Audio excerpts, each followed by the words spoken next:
Good morning everyone, welcome to our small footprint. My name is Nyssa, and if you are new here, we are a family of 8 who live off-grid in Australia. Today's video, what did we do today? We did some sourdough, but badly. The weather is really stuffing me around with my timing for my sourdough, unfortunately. So the sourdough was not great, but we did trial using one of the jars of blueberries as a filling for a brioche sourdough scroll type thing, and that tasted lovely if the dough was a little bit better, but you know, it was fine. And we did some cinnamon scrolls as well, and then we had pizza for dinner. So it was sourdough pizza dough that I had made, and we sorted out for dinner, and we canned up the pineapple cordial, all that sort of stuff. So come along and see what we got done today, and I will see you again next time. Thanks for joining me again, guys.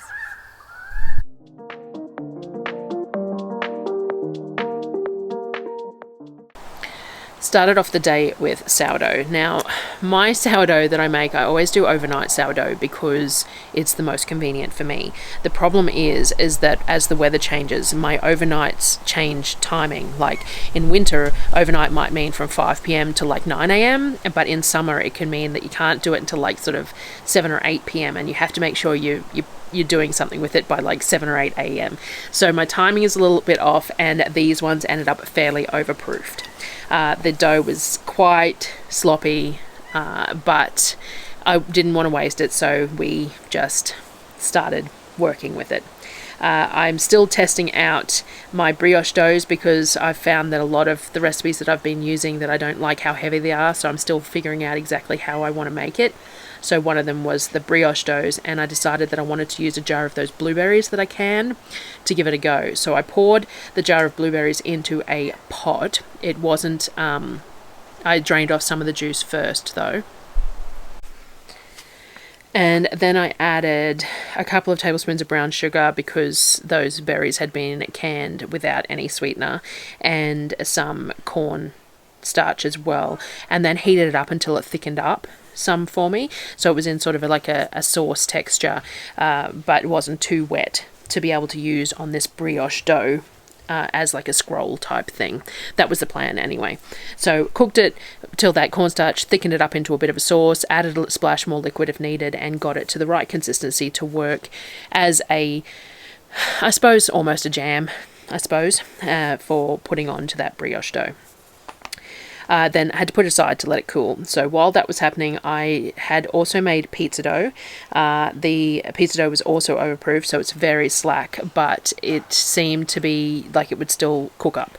So with my pizza dough, I divide it into 8 by about 250 gram balls, because that's how I make 8 pizzas. And that way there's leftovers the next day as well. The kids get a pizza each, and then whatever they don't eat, they can eat for breakfast or lunch the next day. So I divided it into 8 pieces, and then it goes into trays covered in semolina for the rest of the day. So I like to shape it in the morning, fridge it for the day, and then cook it of an evening when I'm ready to go. With the brioche dough, I split it into 2, and then I rolled it out into a rectangle. I try not to use a rolling pin when I'm rolling out this kind of dough because you don't want to punch out too much air of your sourdough, and this was already quite sloppy and stuff, so it required a fair bit of flour and some really gentle handling.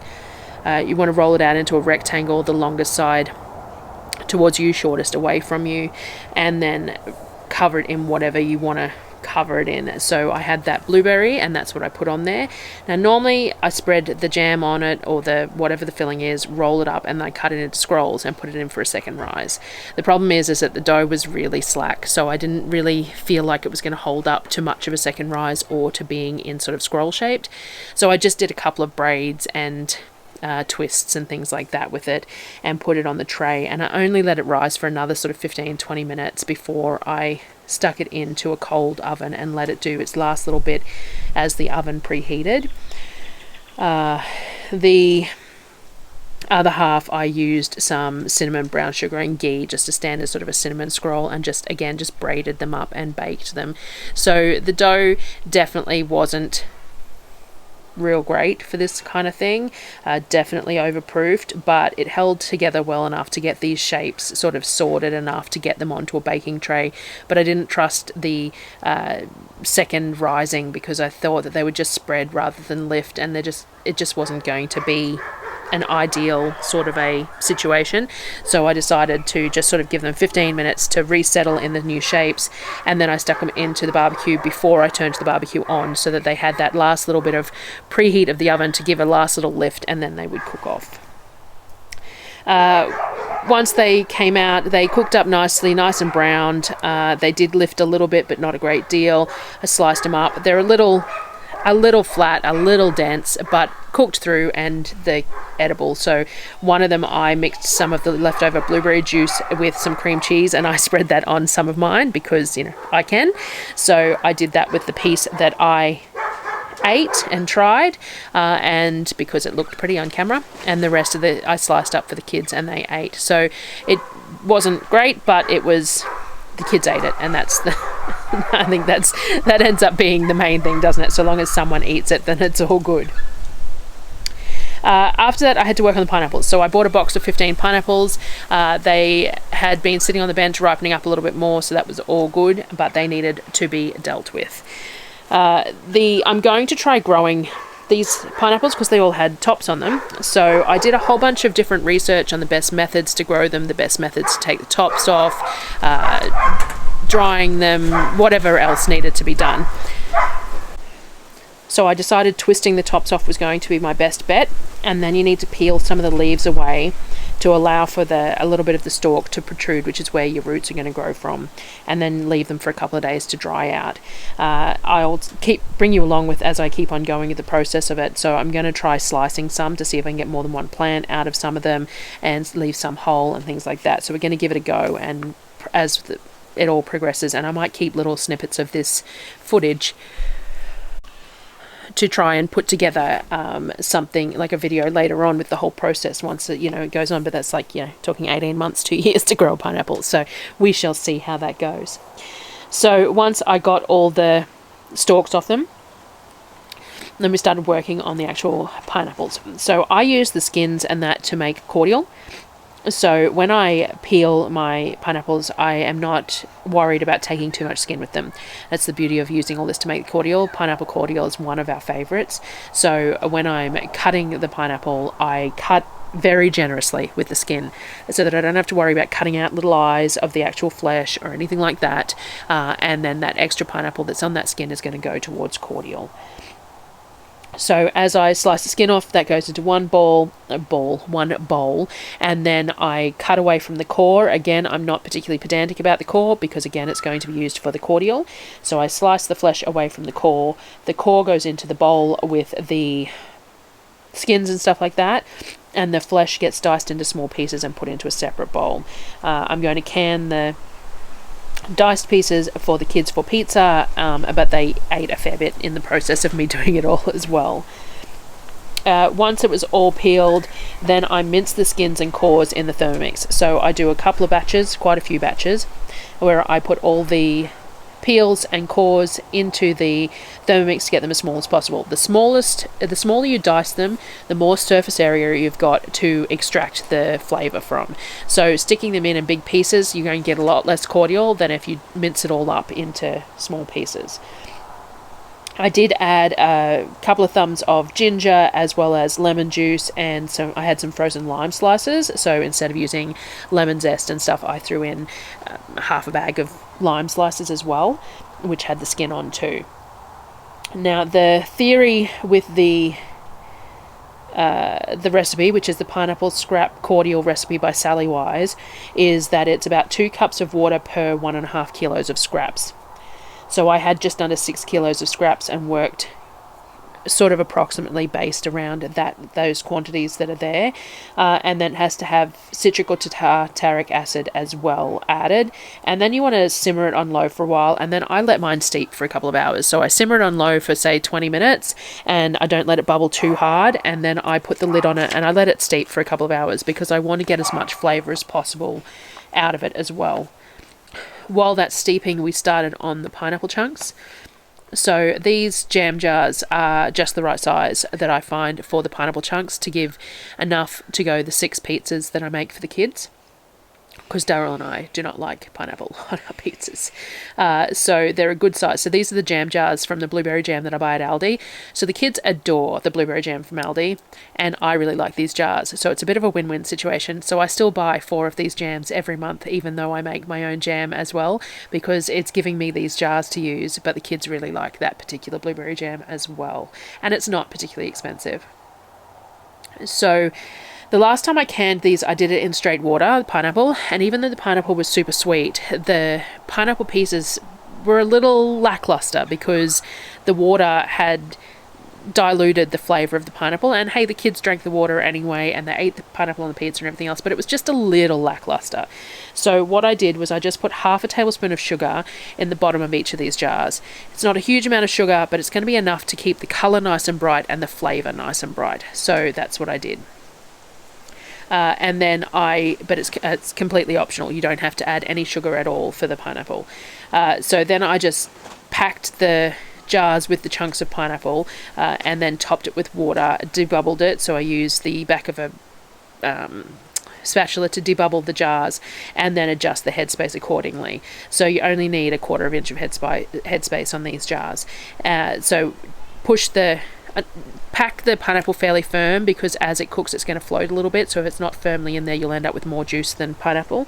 And you can use pineapple juice to can these in, but I did try that with the zucchini. I canned the tromboncino zucchini as a faux pineapple in pineapple juice, but pineapple juice doesn't taste like fresh pineapple. It tastes like jarred pineapple juice, and so it left a little bit of a sort of a chemical pineapple flavor to the tromboncino. It's still, it worked, but so I decided that I wasn't going to do that this time because I want the pineapple to taste like pineapple. You can use the juice that you extract from all the cores and that. Some people use that to can the pineapple in, but that seems a bit wasteful because I want to make the cordial too. So, personal preference there. Anyway, clean the rims with the white vinegar as per normal, and while I was cleaning all the rims, I got Apollo to fill a baking tray with the pineapple to freeze as well. So that will go for smoothies and smoothie pops and things too. So he filled a whole tray nice and full with pineapple while I was doing that. Because I'm using lug lids here, and I am reusing a bunch of lug lids because I have run out of lug lids and I haven't put my order in yet. So I pulled out any really nice looking ones from my drawer that has all my used lids in it and used those, and they need to go on nice and tight when you put lug lids on. My steam canner can fit 7 of these jars in it, so that's what I decided to use. So the steam canner only gets filled up with like 1.5 inches of water, so it's a big water saving compared to using a water bath canner, which is convenient for me. It's also quicker because it only has to heat up that 1.5 inches of water, not the 12 inches, 30 centimeters of water that you have to in a water bath canner. So the dial on the top of the steam canner gives you zones. So 7 jars in, the water is filled up to the rack that's in the bottom. I put lukewarm water in these jars, so it's lukewarm water in the bottom of the canner. Jars in, lid goes on. There's 3 zones in the little dial on the top, and depending on your altitude, it depends on which zone you need to get it to. For me, it needs to go into zone 3, the dark green, because I'm above 1,000 feet altitude. So you turn it on, and like everything else, if it was a water bath canner, you'd be getting it to a rolling boil. If it was a pressure canner, you'd be getting it to pressure. With the steam canner, you need to get it to the correct zone, and when it's in the correct zone, that's when you start your timer. So once it was in the correct zone, I started the timer for 15 minutes for these chunks of pineapple. Once the first batch was done, I filled a few more jars so I'd have another full load for the second one, and then the leftover pieces I left for dinner because we were having pizza for dinner. So whatever was left over got left to have with pizza or for the kids to eat that night. So I pulled once the 15 minutes up, turn it off, and then you let the zones, you let the steam come back down, and then take the lid off and put the jars aside. These jars need to be left for 24 hours before you check the seals, just like any other jar. Then I topped the bottom tray up with some cold water so that we'd bring it to warm rather than to hot, because the jars are only warm. Put the other 7 jars on, put the lid on, and repeated the process. So we got 14 jars of the chunked up pineapple out of these 15 pineapples. I think that was pretty good, sort of an amount. So we have pizza once a week, generally speaking. So theoretically, that's 14 weeks of pizza. Though I probably will use a jar or two to make hummingbird cake as well, because we really enjoy hummingbird cake. Side note. Okay, so dinner. We did the pizza dough. We did pizza for dinner. So the dough was quite brittle because it was overproofed, so the chilling had helped, but it still wasn't the easiest dough to work with. So I was very gentle, and heaps of semolina to stop it from sticking to the pizza peel and things like that. Spread it out, and we do it with all the standards. So we had some of the chicken thighs from the other day that hadn't been frozen yet, so they were chopped up. We used tin corn because we really like corn on pizza. The kids have pineapple. We have salami sliced up. It's homemade pizza sauce. Sometimes I have zucchini butter on there if I have some left. I don't have any left at the moment. It has to be stored in the freezer. I have to remember to pull it out too. Bits of bacon, whatever we have is what I use on the pizza. So we cover it all, and I'm using the Baker Stone gas pizza oven still, and I am enjoying using it now that I've figured it out. There's a couple of reviews of that on my channel as well. And then we cook it up, and the kids, as I said, the kids get a pizza each. Whatever they don't eat, they put in the fridge for the next day for breakfast or lunch. This was mine, cooked with cheese, because I do mine last, and I'm the only one who has cheese. And I completely stuffed up the cutting of it, but can't go back and cut it again just for shooting. I'm still really loving this pizza cutter that I got from the Thermix shop. I think a couple of people have bought it after seeing it. Darryl always says that it looks just like a batleth from a Klingon batleth, but anyway, so it works really well for the pizzas, though. It cuts them so cleanly. It's really nice. And we do a spiral of duck egg mayo on top of the pizzas. Nobody else has cheese, so this mayo adds sort of a creaminess like cheese would. Hollandaise sauce, we do a dairy-free hollandaise, which is really nice as well when I can be bothered. But the duck egg mayo adds that real creaminess. And of course, I don't need it because I've got cheese, but hey, it's there, so I'm going to do a bit of a drizzle of it on there as well. I'm going to add on the next day here to finish the pineapple off, rather than do it on its own video.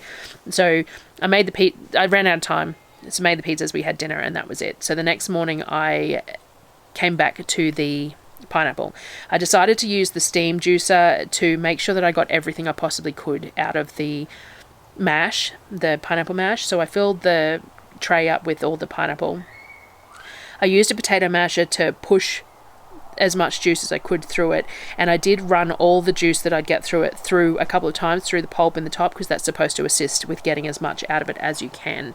So I poured the juice back over, let it come out, and I pushed on it, and I let it sit for a while off heat, and got as much as I possibly can out of that pineapple to make as much cordial as I could. Once I was happy that I'd got as much as I possibly could out of there, then I measured out approximately how many cups of liquid was there, because the recipe has a 1-for-1 liquid to sugar. Now, I don't need it that sweet. It's not completely necessary for me. So what I do is I tend to do the 1-to-1 sugar, but my cups are not full at all. They're more of a 1/2 to a 3/4 sort of full. So I do very, very scant cups of sugar to the pineapple, and I find that works for me. So there's sort of 1/2 to 3/4 of a cup per cup of liquid.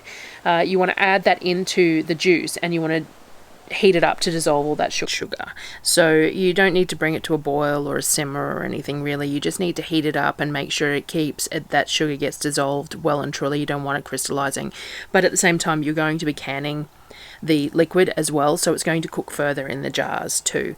Now I have strained this through some tea towels, like the flour sack cotton tea towels, but it's still going to have some residue in it. If you want it to be really, really clean, you're going to have to use like a coffee filter or something, and it's quite time consuming because the little tiny bits clog up fairly a fair bit. But what we find is that you stick it in the fridge when you're using it and you pour it out, and if you be careful not to shake it, then you get to the end and there's the residue bit at the end anyway, and we can use that for something else that's cooking related instead of the cordial. I don't really mind. I don't really have a problem with the little bit of pulpiness in it, but Darryl really dislikes pulp in his drinks, so he just does that. He just pours it out slowly without shaking it, and then by the time he gets to the end of it, it has no pulp left in the bottom anyway. Sorry, it has all the pulp left at the bottom. It's all settled at the bottom, so that's fine. So it's all standard canning. I use the funnel to fill it all up. I'm using these ghee jars, the 1 litre ghee or coconut oil jars that I keep, and they have an 82 ml lid on them. Again, I have run out of brand new lids, so I'm reusing lids here. I just went through my collection and pulled all the ones that looked the best out of what they've got, and I'm just going to be aware of these lids, make sure I test them the next day, make sure I keep an eye on them on the shelves. So clean them with white vinegar as per normal and screw the lug lids on really well.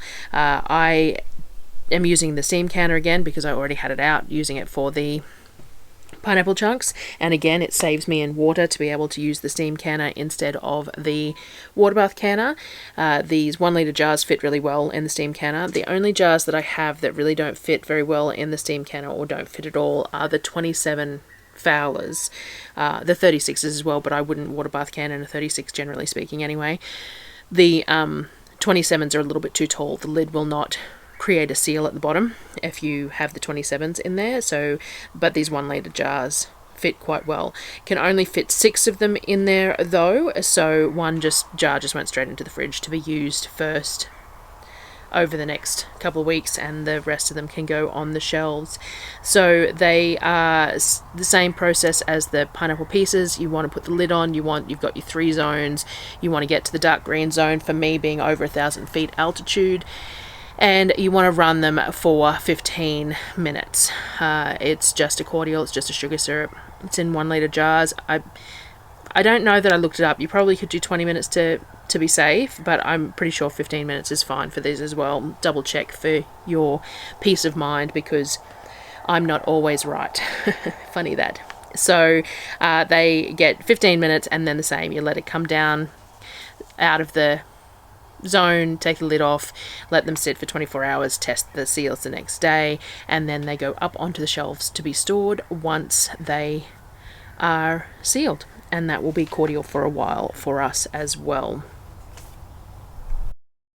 So I have seen some concerns post making this. I've made this a few times. We really enjoy pineapple cordial, but I have seen some concerns post having done this about the amount of pesticides that are potentially on the skins of the pineapple. Again, it's going to have to be your personal comfort level as to what you do. I can see where they're coming from. Pineapples are sprayed fairly heavily because they are a monocrop and they take 18 months to 2 years to grow. So the amount of nutrients and pest pressure and all the rest would be huge. I'm going to try planting some of my own, so I'll bring you along in that process as I do it, and that's great. But we only got 14 jars of pineapple and 7 litres of cordial out of 15 pineapples. So the idea of being able to adequately grow enough for us for a year is a little unlikely. But then again, pineapple probably shouldn't be eaten in abundance like it is. So maybe if we just took it down to the fact that we only have it intermittently, then it wouldn't be so bad. But that's going to be personal comfort levels for everyone else. But I just wanted to make a note here that I have looked at that, I have seen it, and I have gone, and I have decided that I'm still going to use the peels the way I'm using them, because we want to, basically. There's certain things that you can avoid and certain things that you can't, and for us this is one that we're just going to keep on doing for the moment. But anyway, so thank you for joining me again today, and I will see you again next time. Bye guys.